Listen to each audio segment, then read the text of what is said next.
Not a good situation.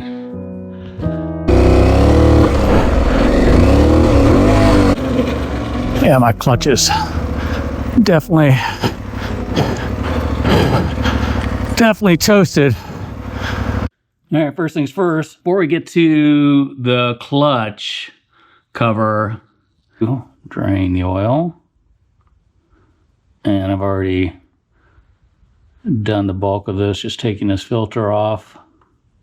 So there's not a lot left in there.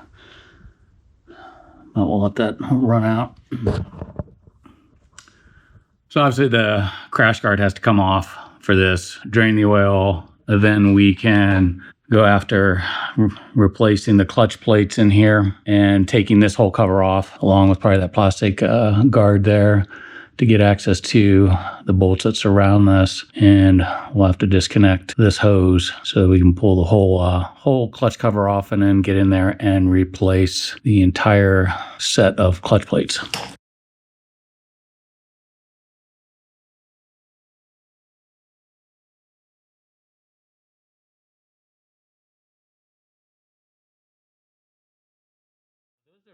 That's the bulk of the tools. You'll probably have a few additional things. The other thing I would add is having some additional oil that you're going to want to soak your new clutch plates in. Again, they recommend at least 2 hours. I let mine go probably well over overnight and over 24 hours.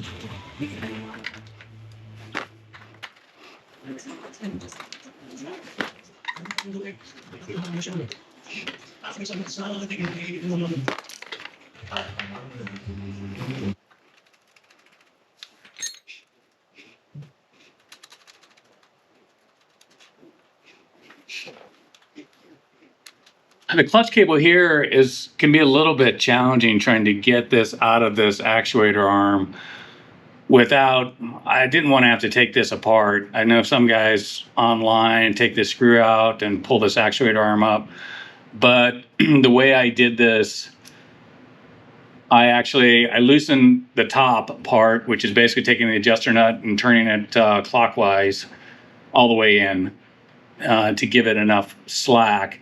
But even then, you still need to push this actuator arm in, which is it's a lot of tension here with the spring, so it's difficult to kind of do it with your hand and still try and get this cable out. So what I ended up doing here was just putting a couple zip ties together to compress this so that I could use both my hands to finally get this cable out. So just a little bit of a tip there. Now that that's out, we'll be able to thread this through here and get it off. Get rid of these zip ties. We don't need them anymore.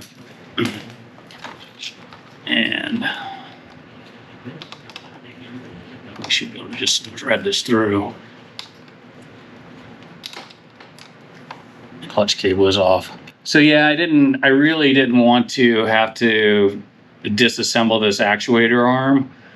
So I think just using a couple of zip ties there, and again, loosening up on top as far as you can turn that dial in to get enough slack in here. And then the zip ties to compress this arm just a little bit. It's got quite a bit of tension on it with the cable in there. So it's kind of difficult to, again, do that with your hand, compress it and pull the cable out. All right, couple other things here is just running into, I've never worked with these, I guess they're called clic-clamps. And I don't know if there's an easy way I know there's special tools out there. I've heard different people say that these are one-time use and you should replace them. I was trying to get this off of the hose here, and the whole hose just ended up sliding up, and I slid this off. I was initially trying to figure out if I could pop this open, and there may be a way to do that. I couldn't get a screwdriver in there. Some people had suggested that. I've got some other clamps. I'm going to just replace this with another click clamp instead of trying to repurpose this one. And so if you're trying to pop it off, you might find that this hose actually just literally slides up and off. This wasn't super tight. So that's something to make note of if you're putting this back together, and probably want to tighten this down a little bit more. So that was taken out. We took the dipstick out. I think we're down to the surrounding bolts here on the clutch plate cover. A guy by the name of Robert Baldinger. He has a great YouTube channel.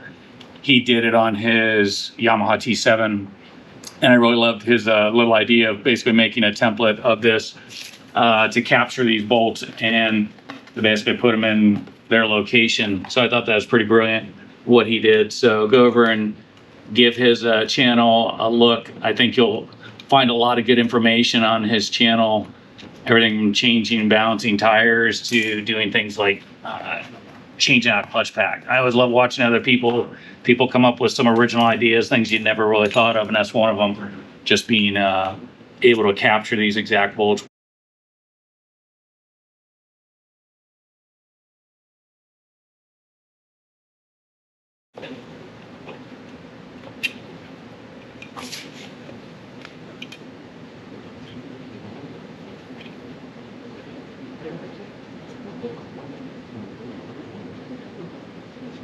And thing to make note of, you've got the gasket here, but there are two guiding pins that go into certain slots here. There's one here on the top of the cover, and then there's one still retained here on the bottom itself.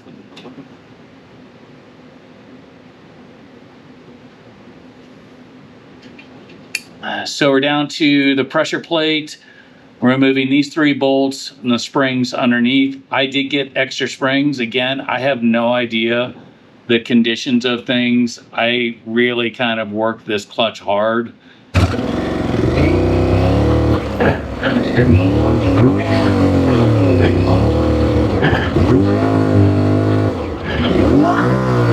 In my situation when I was trying to get my bike out of a ravine, and the rear wheel was stuck in this deep rut, and so I didn't know, if the damage was done to those springs. So I ended up ordering springs as well as all of the various, the whole complete clutch pack of plates itself.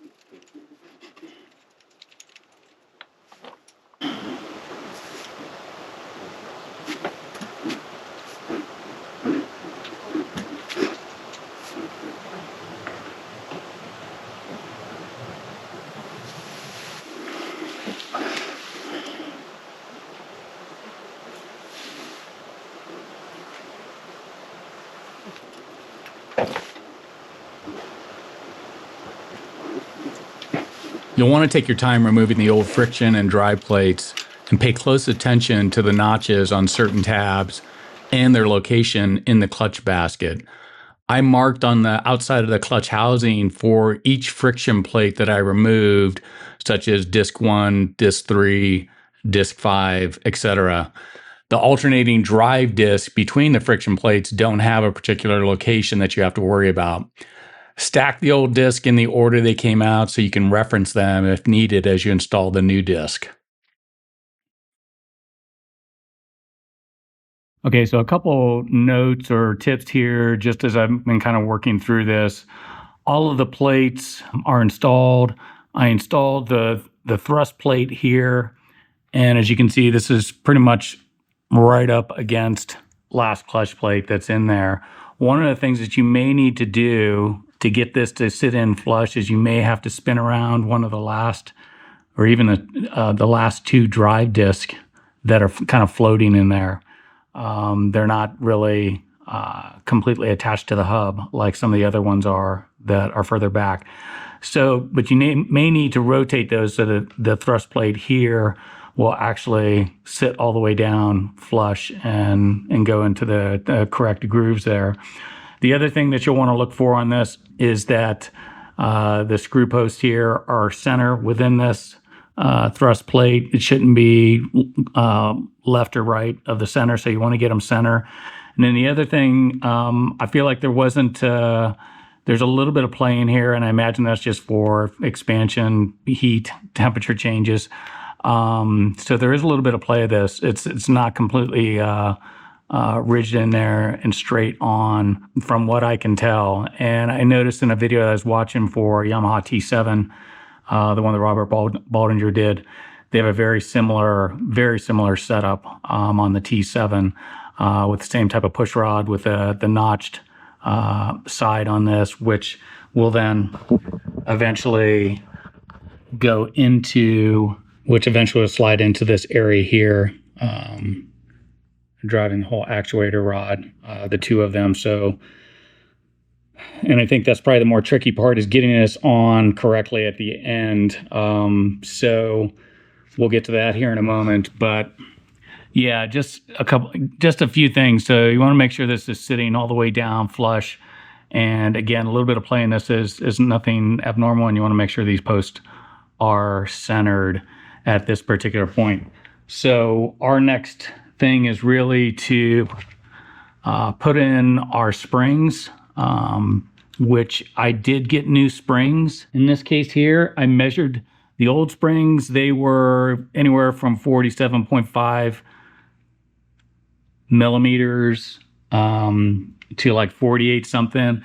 And I think it's recommended that there's at least 46 millimeters or more on these. So the new ones that I measured, these ones are in the 49 to 50 millimeter range. So I was surprised there's a little bit of a difference, certainly considering the old springs did not have a lot of miles on them. But again, I put this clutch through its paces in that particular incident where I ended up roasting a lot of the plates and bringing me to where we are today. So you got the springs in. Next thing, we'll put on the cap plate to this thrust plate that will lock this in and compress the springs.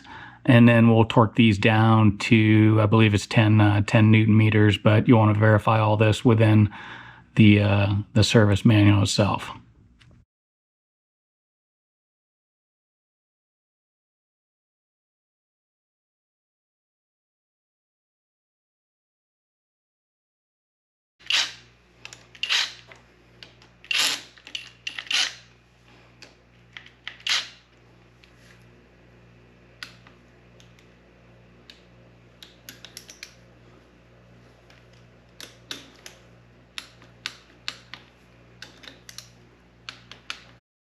I applied a very thin amount of lithium grease around the gasket, and very, very thin amount. I only did this just to have it stay in place on the engine side. The other thing you'll want to do is make sure that you've got the two guide spacers inserted into the engine side of this where the gasket goes. That'll also help hold the gasket in place as you put the clutch cover back on.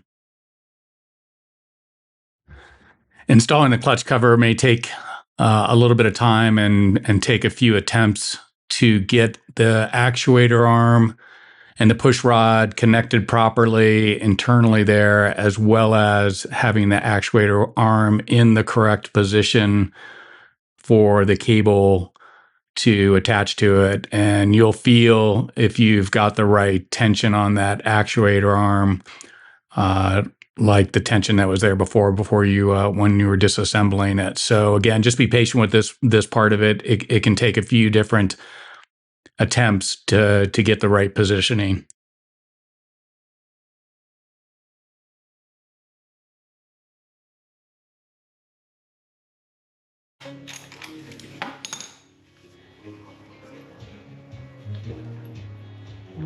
All right. That seems more like what the tension was before. I could squeeze a little bit with my hands to get moving. Tension was pretty taut.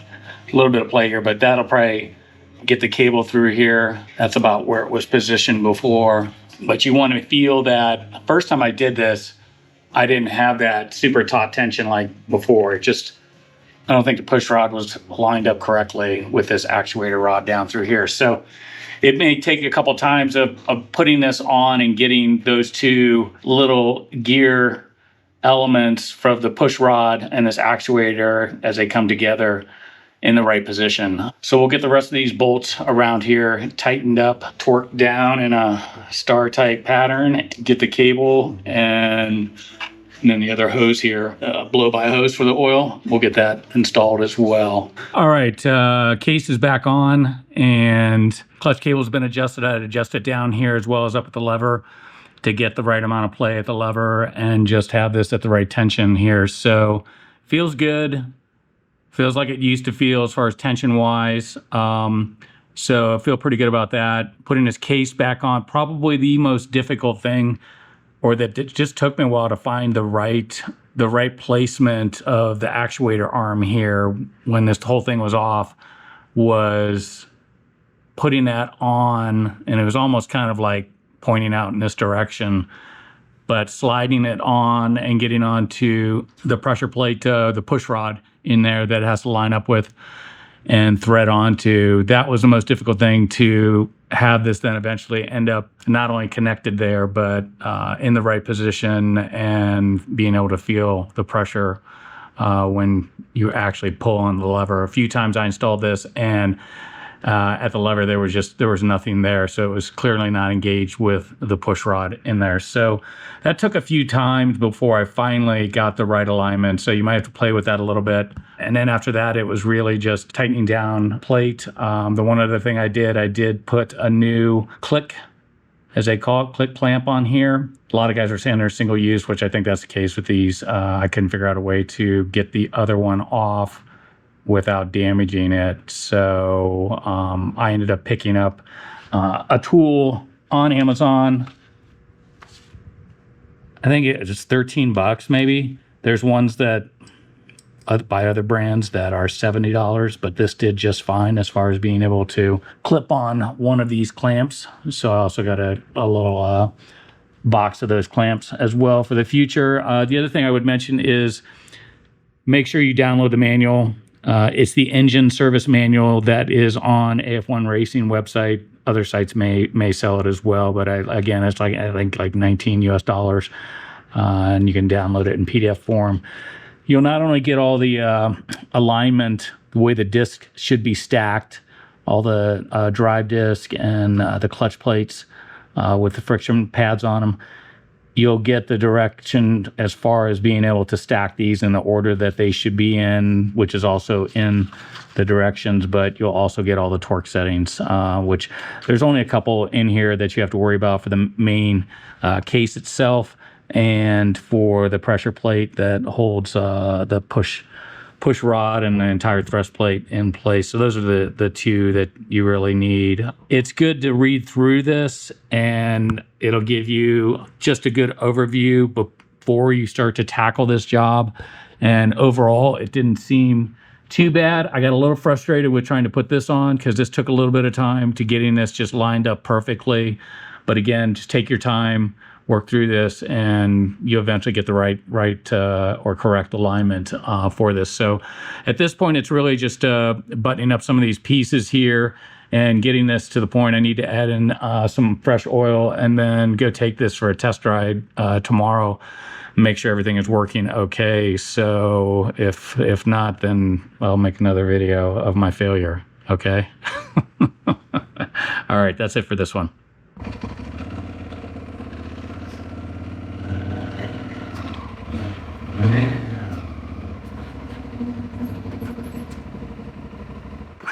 They were both waiting there. You didn't see them when we were doing. She literally basically came up to my hand.